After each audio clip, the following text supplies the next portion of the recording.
subscribe the channel and press the bell icon for upcoming videos. Hello friends, welcome to my channel Pharmacology Concepts by Rajesh Chaudhary, and in this video I am going to discuss about the pathophysiology of iron deficiency anemia. तो आज की video में हम बात करेंगे iron deficiency anaemia के बारे में, and that is the most common cause of anaemia. तो ये एनीमिया की जितने डिसीज हैं उसमें सबसे मोस्ट कॉमन है, इसलिए इसका जो इंपॉर्टेंस है वो उतना ही बढ़ जाता है। तो and if you want to watch my previous videos regarding the pathophysiology you can check the description box below और by using this link. So now let start the topic.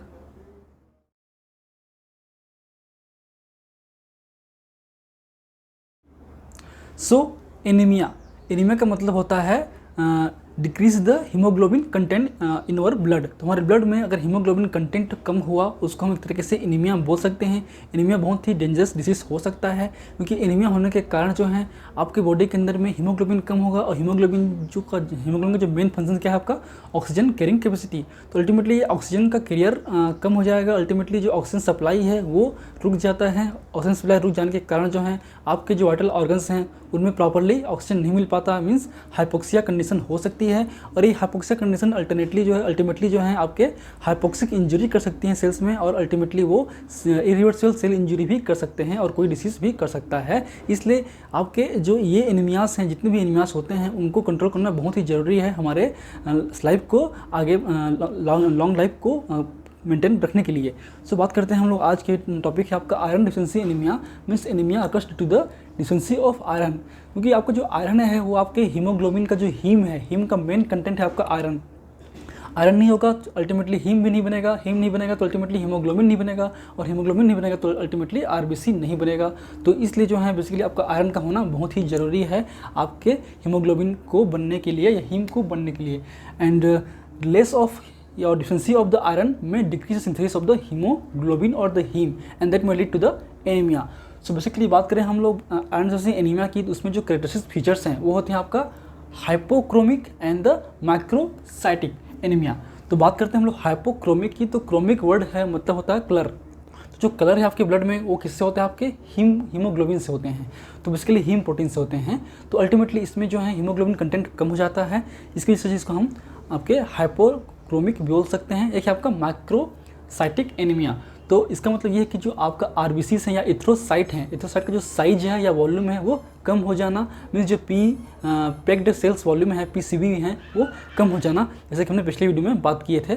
जैसे कि आप इस इमेज में देख सकते हैं कि बेसिक जो कैरेक्टरिस्टिक फीचर्स हैं आपके एनीमिया का वो कैसे हैं, नॉर्मल केस में कैसे दिखते हैं और नॉर्मल केस में कैसे दिखते हैं, तो इसके बारे में थोड़ा सा बात करते हैं। तो जैसे कि हम देख सकते हैं इस इमेज में कि आपका जो रेड सेल्स मॉर्फोलॉजी है वो आपके नॉर्मल सेल्स में नॉर्मल रेड सेल रहेंगे, और आपके जो आयरन डिफिशिएंसी एनीमिया के केस में जो हैं आपके जो सेल्स हैं वो क्या होंगे, माइक्रोसाइटिक हाइपोक्रोमिक रेड सेल्स होंगे। इसके बाद बात करें रेड सेल इंडाइसिस की, जिसमें हम आते हैं आपके MCV मीन्स आपके mean corpuscles volume, MCH means corpuscles haemoglobin, MCHC means होता है आपका मीन्स कार्पस्कल्स हीमोग्लोबिन कंसंट्रेशन। तो ये सब नॉर्मल रहते हैं आपके नॉर्मल केस में। जब बात करते हैं हम एनीमिया की, खासकर इस एनीमिया की, तो उसमें जो है आपके ये सारे जो वैल्यूज हैं वो कम हो जाते हैं, means this is the characteristic feature of the iron deficiency anaemia. इसके अलावा जो आपका बोन मेरो जो एथ्रोपोइसिस है उस कंडीशन में जो आपके नॉर्मोब्लास्टिक सेल्स हैं वो इस तरह दिखाई देते हैं, जबकि आपके एनीमिया के केस में जो है माइक्रो नॉर्मोब्लास्टिक्स हो जाते हैं। बात करें हम लोग बोन मेरो में आयरन की कंटेंट की, तो अल्टीमेटली इसमें नॉर्मल रहते हैं नॉर्मल केस में, लेकिन जो बात करें हम लोग डिफिशिएंसी के केस में जो है आपके जो आयरन्स हैं वो लॉस हो जाते हैं या कम हो जाते हैं। So this is the basic clinical features of the iron deficiency anaemia regarding the RBCs and the erythrocytes, their size and cell and their number. तो बात करें हम लोग इसकी प्रॉपर्टीज़ की, तो अल्टीमेटली हमने बात कर चुके हैं। तो बात करें हम लोग डेली रिक्वायरमेंट की, तो डेली रिक्वायरमेंट जो है आपके एडल्ट ह्यूमन में जो है मेन में आपके अप्रोक्सीमेटली होता है 0.5 to 1 mg पर डे, और आपके जो फीमेल हैं उसमें होता है approximately 1 to 2 mg per day. क्योंकि ये जो आपके रिक्वायरमेंट है वो कहीं ना कहीं आपके एलिमिनेशन से जुड़ा हुआ है, मतलब हमारे जो बॉडी के अंदर में जो लॉसेस हैं आयरन का डेली वो अप्रोक्सीमेटली मेन में 1 ग्राम तक 1 mg तक होते हैं, और फीमेल में 1 से 2 तक मतलब 1.5 mg तक होते हैं लॉसेस। तो उस लॉसेस को कवर करने के लिए हमको उतनी आयरन डायरेक्टली सोर्स से लेना पड़ता है। जो आयरन का जो मेन सोर्स है आपके हमारी बॉडी के अंदर में वो दो होते हैं। पहला होता है आपका iron dietary source itself, second है आपका हीमोग्लोबिन जो हीम है। हीम से जब हीमोलिसिस होते हैं तब भी वो हीम से जो है आपके आयरन निकलते हैं, वो भी हमारी बॉडी के लिए यूटिलाइज होते हैं। हम आगे बात करेंगे उसके आयरन मेटाबॉलिज्म पे। तो अल्टीमेटली इस रिक्वायरमेंट को हमको डेली जो है वो करना पड़ेगा। तो अल्टीमेटली ये जो आपके रिक्वायरमेंट है वो अल्टीमेटली डिमांड और सप्लाई का केस है। अगर डिमांड बढ़ता है तो उस समय सप्लाई भी बढ़ जाना चाहिए, बढ़ाना पड़ेगा। अगर सप्लाई कम है तो उस समय डिमांड भी या रिक्वायरमेंट भी कम होगी। तो बात करते हैं हम लोग आयरन मेटाबॉलिज्म की। तो iron metabolism is the most important pathways of this class, क्योंकि आपको जो पैथोफिजियोलॉजी है अल्टीमेटली इस पाथवे के थ्रू ही जुड़ा हुआ है। अगर इस पाथवे में डिस्टर्बेंस होती हैं तो अल्टीमेटली आपको डिसीज़ होगा या एनीमिया होगा। तो जैसे हमने कहा कि हम डाइटरी सोर्स से आयरन लेते हैं, तो आयरन जो बेसिकली हम जब लेते हैं डाइटरी सोर्स से वो होता है आपके फेरिक फॉर्म में या +3 फॉर्म में। तो डाइटरी सोर्स से हम जो हैं आपके इस फॉर्म में आयरन लेते हैं। वो फिर जो हमारे स्टमक में जो एसिड हैं या हमारे बॉडी में जो एसिड्स हैं उसके प्रेजेंस में जो एसिड रिडक्शन होता है, मीन्स ये आपके रिड्यूस्ड फॉर्म होंगे आपके फेरस आयन पे Fe2+ पे। तो इसके लिए जो आपका एसिड जरूरी है, मीन्स जो acid condition enhance the absorption of the iron और converts to the ferrous ion. तो अल्टीमेटली एस्कॉर्बिक एसिड हैं या एमिनो एसिड्स हैं या सल्फर कंटेनिंग एसिड्स हैं जो कि रिड्यूसिंग करते हैं, रिड्यूसिंग एजेंट्स हैं, उनकी प्रेजेंस में इनका जो एब्जॉर्प्शन है वो बेहतर तरीके से हो सकता है। इसलिए जितने भी आपके एंटी एसिड्स हैं, आपके एंटी एसिड ड्रग्स होते हैं, तो उनके केस में जो आयरन का एब्जॉर्प्शन है वो कम हो जाता है और वो थोड़ा सा डेंजर कर सकता है लॉन्ग टर्म यूज़ के लिए।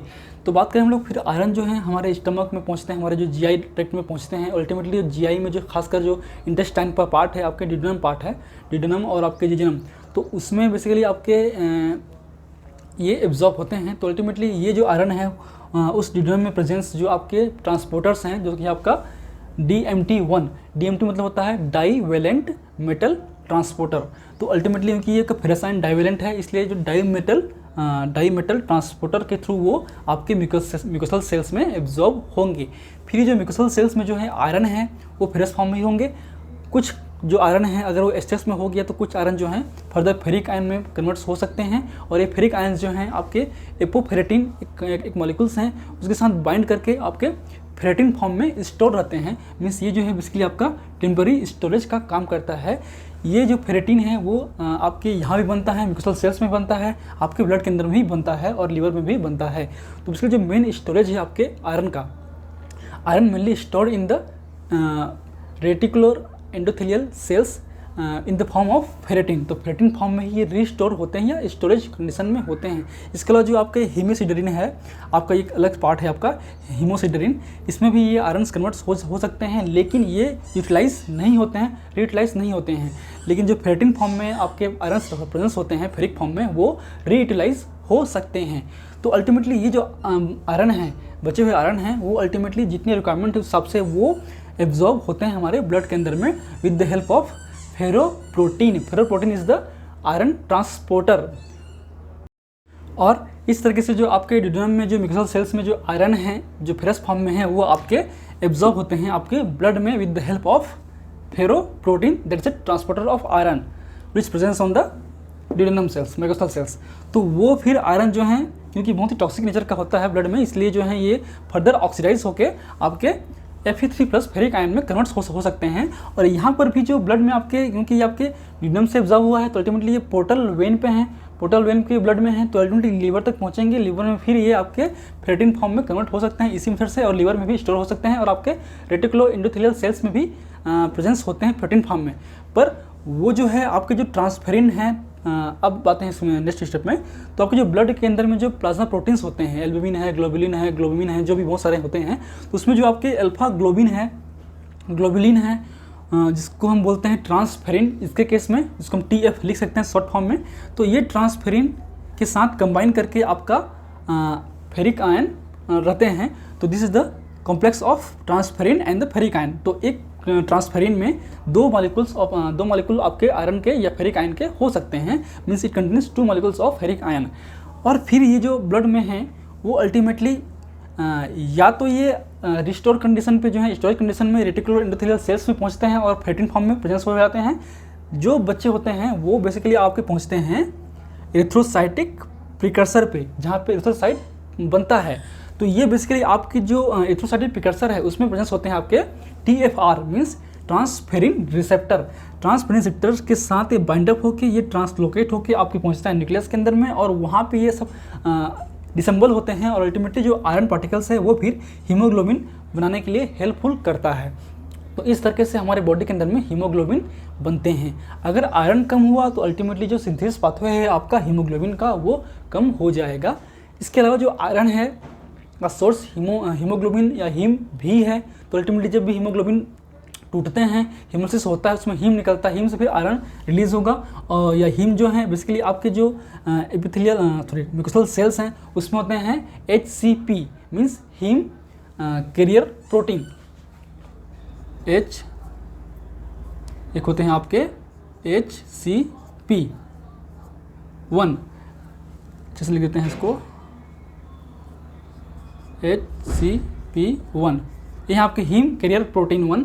तो ये हीम जो हैं फिर आपके ये दोबारा जो है रीएब्जॉर्ब हो सकते हैं आपके GI म्यूकोसल सेल्स में, और ये वापस जो है यहाँ पे हीम पहुँच जाते हैं और हीम वापस ये फेरस आयन के लिए अवेलेबल हो सकते हैं। तो इस तरीके से जो है आपका प्रोसेस चलता है।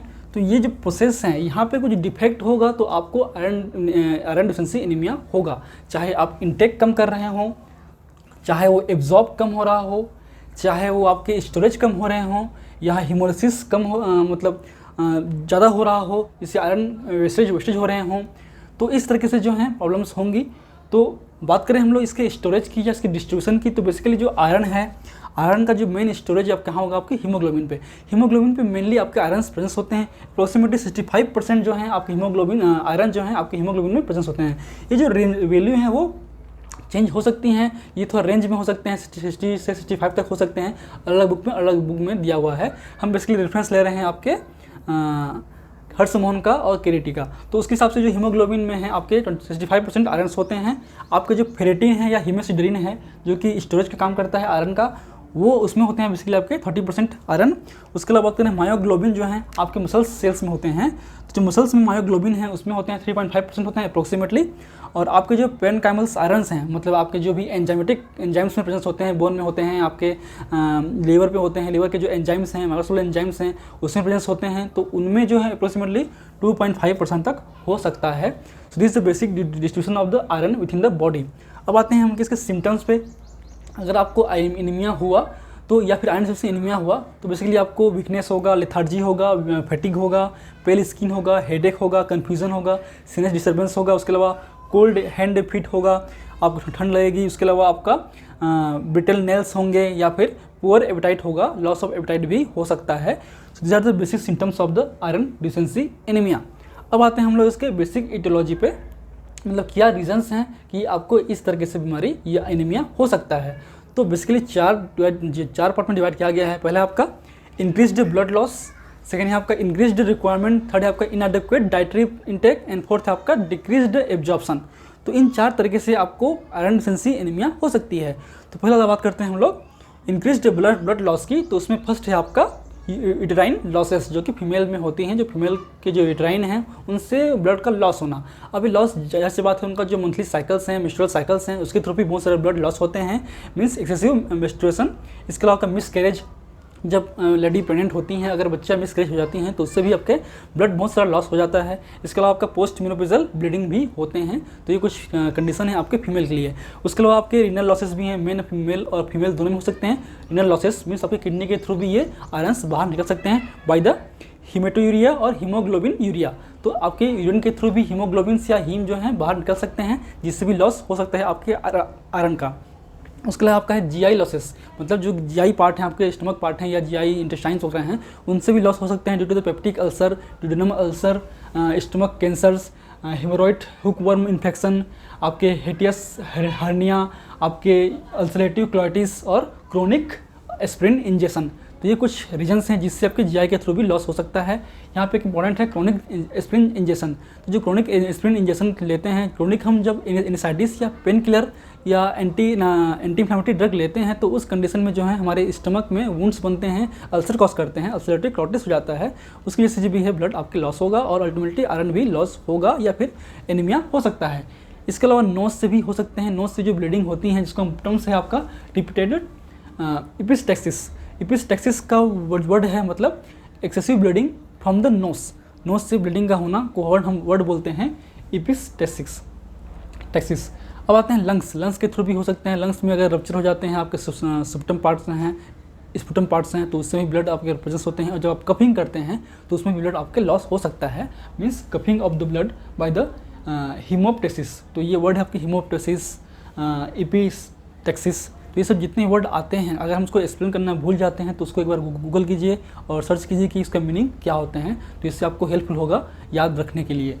And now come to the next point is the increased requirement. अगर आपकी बॉडी की रिक्वायरमेंट अधिक हो गई है, डिमांड अधिक हो गया है, तो भी आपको एनीमिया हो सकता है अगर आप उस डिमांड के मेंटेन करने के लिए आप उतना इंटेक नहीं कर रहे हैं। तो वो कंडीशन होता है आपका sprouts of growth in infancy, childhood and adolescence. जब आप इनिशियल स्टेज पे होते हैं, ग्रोइंग स्टेज पे होते हैं, तो सडनली ग्रोथ होते हैं आपके हमारे बॉडी के अंदर में, तो उसमें जो आयरन की रिक्वायरमेंट है बहुत ज़्यादा होती है। तो बच्चों में है, इन्फेंट में, चाइल्ड में जो है आपकी आयरन सप्लीमेंट अधिक होना चाहिए। कम हुआ तो उनको एनीमिया हो सकता है, इसलिए उनको आयरन सप्लीमेंट्स वगैरह हम देते रहते हैं डेली टू डेली। उसके अलावा आपका प्रेगनेंसी एंड लैक्टेशन के दौरान भी ये चीज़ें हो सकती है, क्योंकि प्रेगनेंसी के समय भी आपकी ब्लड की अमाउंट ज़्यादा चाहिए, आपको रिक्वायरमेंट अल्टीमेटली बढ़ जाती है, तो उसमें भी आपको आयरन की ज़रूरत पड़ती है। तो उसमें भी हम आयरन सप्लीमेंट देते हैं उसको कंपनसेट करने के लिए, क्योंकि उस समय से जो है डाइटरी से हम उसको एडोकेट अमाउंट में नहीं ले पाते हैं, इसलिए हम एक्सेसिव में या आयरन लेने के लिए कुछ सप्लीमेंट देना पड़ता है। उसके अलावा आपका प्री मैच्योरिटी में भी आपका आयरन की डिमांड बढ़ जाता है। अब आते हैं हम लोग इनएडोक्वेट डाइटरी इंटेक। अगर आप डाइटरी इंटेक ही नहीं कर रहे हैं, अब आयरन सोर्सेस फूड मटेरियल नहीं ले रहे हैं या खा नहीं रहे हैं, तो भी आपको एक तरीके से डिफिशिएंसी होगी आयरन की। तो अल्टीमेटली कुछ कंडीशंस हैं, कुछ रीजन्स हैं, जैसे कि पहला है आपका इकोनॉमिकल बैकग्राउंड और पुअर इकोनॉमिकल स्टेट।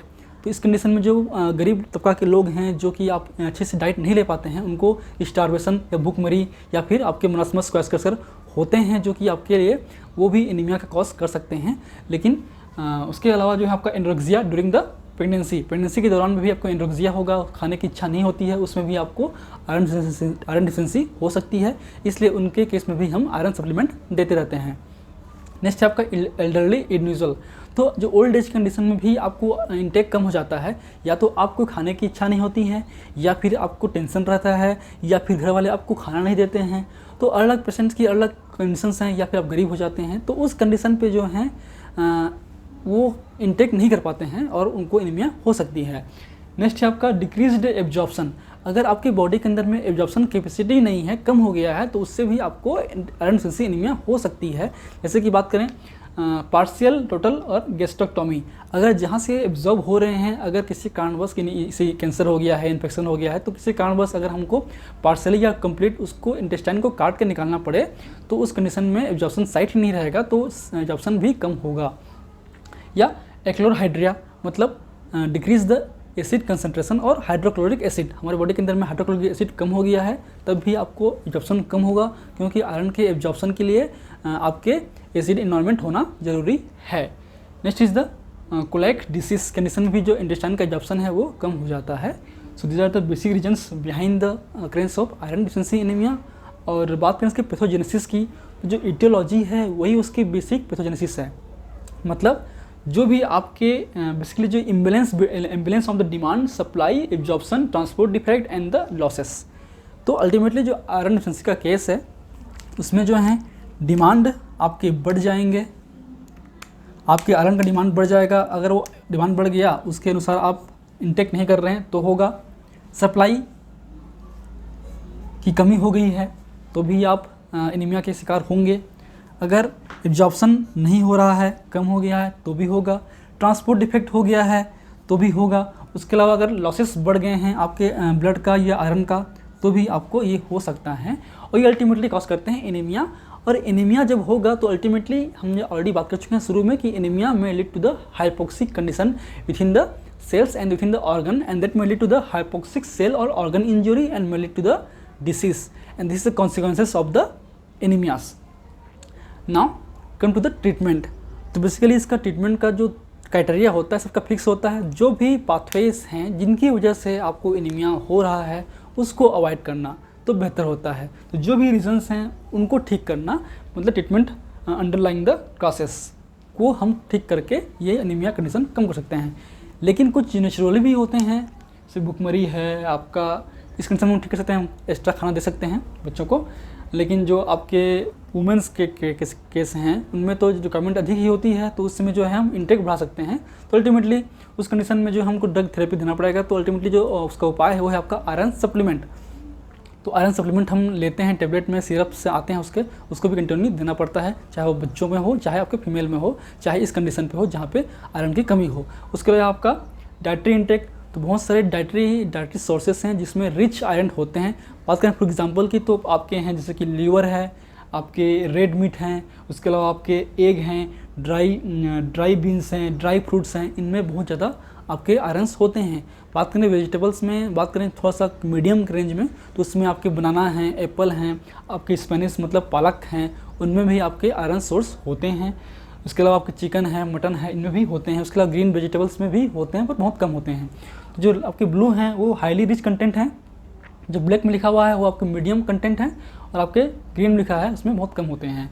तो this are the basic treatment plan for the iron deficiency anaemia. So this are the basic pathophysiology of the iron deficiency anaemia. इसको हमने बहुत सारे चीज़ों से लिया हुआ है, तो उसको आप नोट कर सकते हैं। एक चीज़ छूट गए शायद, आपका जो ये जो वैल्यूज़ हैं वो भी आप मेंशन कीजिए तो बेहतर है कि कितने से किसमें कम हो जाते हैं। तो नॉर्मल रेंज क्या है, हमने पिछले वीडियो में बात की थी नॉर्मल रेंज के बारे में। तो इनकी नॉर्मल जो लोअर रेंज है उससे भी बिलो हो जाएगा, तब वो कंडीशन जो है आपके आयरन डिफिशिएंसी एनीमिया का होगा। हम बात ही कर लेते हैं, तो उसके एग्जांपल्स ले लेते हैं।